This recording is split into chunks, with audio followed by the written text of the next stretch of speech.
नमस्कार दोस्तों, वास्तु ज्ञान गंगा चैनल पर आप सभी का स्वागत है। 7 बातों को हमेशा गुप्त रखना चाहिए। अगर ये 7 बातें गुप्त रखते हैं तो आप जीवन में कामयाब होंगे। अगर ये बातें आपने किसी को बता दी तो आपको जीवन में धोखा मिल सकता है। चाणक्य नीति में ऐसी अनेक बातें कही गई हैं जो आज भी जीवन में सफलता, सम्मान और सुरक्षा के लिए अमूल्य हैं। इन 7 बातों को किसी को नहीं बताना चाहिए। नंबर 1, चाणक्य कहते हैं अपनी योजनाओं को तब तक गुप्त रखो जब तक वे सफल ना हो जाएं। यदि आप अपनी योजना पहले से ही बता देंगे तो बाधाएं उत्पन्न हो जाती हैं और वह कार्य आपका अवश्य ही विफल होगा। यदि आप अपनी योजना के बारे में किसी को बता देते हैं तो आपका कार्य सफल नहीं हो पाएगा। अनेक प्रकार की बाधाएं आपके जीवन में आना शुरू हो जाएंगी, इसलिए हमेशा ये बात गुप्त रखनी चाहिए। जब आपका कार्य सफल हो जाए तब आप किसी को बता सकते हैं। नंबर 2, अपनी कमाई, बचत या निवेश की जानकारी किसी को ना दें। ईर्ष्या और शत्रुता का कारण बन सकती हैं। इस बात का ध्यान रखें, आप कितना कमाते हैं, आपकी कमाई क्या है, आपके घर में इन्वेस्टिंग कितनी हो रही है, आप कहाँ इन्वेस्ट कर रहे हैं या आपके घर की स्थिति कैसी है, आपको कभी किसी को नहीं बताना चाहिए। यदि आप अपनी आमदनी, अपनी इन्वेस्टिंग के बारे में किसी को बता देते हैं तो हो सकता है जो आपका सबसे प्यारा हो वही आपसे ईर्ष्या करने लग जाए और वह आपका दुश्मन बन जाए।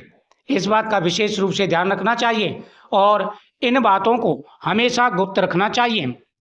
नंबर 3, घर के झगड़े या मतभेद बाहर ना बताएं।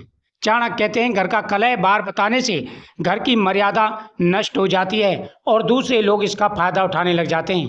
अक्सर महिलाओं को इन बातों का ध्यान रखना चाहिए। आपके घर में कितना लड़ाई झगड़ा हो रहा है, पति पत्नी के बीच में कितनी अनबन हो रही है, आपके घर में क्या चल रहा है, इसके बारे में कभी भी बाहर वालों को नहीं बताना चाहिए। कहते हैं कि अगर आप घर की बातें प्यार में किसी को बता देते हैं तो इससे आपके जीवन में धोखा हो सकता है, आपके जीवन में परेशानी आ सकती है। इसलिए विशेष रूप से ध्यान रखना चाहिए और कभी भी अपने घर की बातें कभी किसी को ना बताएं। आपके घर में क्या चल रहा है, लड़ाई झगड़ा क्या हो रहा है या आर्थिक स्थिति कैसी है, कोई भी बात आपका कितना भी प्यारा हो, अपने घर की बातें कभी किसी को ना बताएं। नंबर 4, दुर्बल पक्ष, अपनी कमजोरी या डर किसी को ना बताएं। अन्य लोग उसी का उपयोग करके आपके खिलाफ षड्यंत्र रच सकते हैं। आपको किन बातों से डर लगता है, किन बातों से आप परेशान रहते हैं, इन बातों को कभी किसी को नहीं बताना चाहिए। अगर ये बातें आपने किसी को बता दी तो समझ लेना आपके साथ धोखा हो सकता है, क्योंकि सामने वाला आपकी उन्हीं बातों का फायदा उठा सकता है, उन्हीं कमजोरियों का फायदा उठा सकता है और कभी भी आपको धोखा दे सकता है। नंबर 5, आपने क्या दान पुण्य किया है, आप कितना दान पुण्य करते हैं, इसके बारे में कभी किसी को ना बताएं। इसका दशांश सुनने वाले के सामने चला जाता है। यदि आपने 10 लोगों के सामने वह कह दिया तो चाहे आपने कितना भी बड़ा दान पुण्य किया है उसका फल आपको 0 मिलेगा, कोई फल नहीं मिलेगा। कितनी पूजा पाठ करते हैं, क्या दान पुण्य करते हैं, इस बारे में आपको कभी किसी को नहीं बताना चाहिए। नंबर 6, प्रेम संबंध या निजी जीवन की बातें सबको ना बताएं। यह आपकी निजता और सम्मान दोनों को प्रभावित कर सकता है, इसलिए विशेष रूप से ध्यान रखें आप किससे प्रेम करते हैं, आपके बीच में किसी के लिए क्या चल रहा है, कभी किसी के सामने ना बताएं, नहीं तो आपके जीवन में धोखा हो सकता है।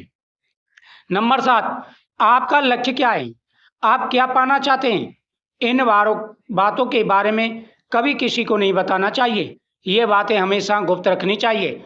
अगर आप इन बातों को गुप्त रखते हैं तो जीवन में कभी भी धोखा नहीं मिलेगा और आप हमेशा तरक्की करेंगे, आपको कामयाबी मिलेगी और जीवन में आ रही सारी समस्याएं दूर हो जाएंगी। इसलिए विशेष रूप से ध्यान रखें और अपनी ये 7 बातें गुप्त रखना, जीवन में तरक्की, यश, वैभव सब कुछ प्राप्त होगा। मुझे उम्मीद है आपको ये जानकारी अच्छी लगी होगी। वीडियो को शेयर करें, चैनल को सब्सक्राइब करें।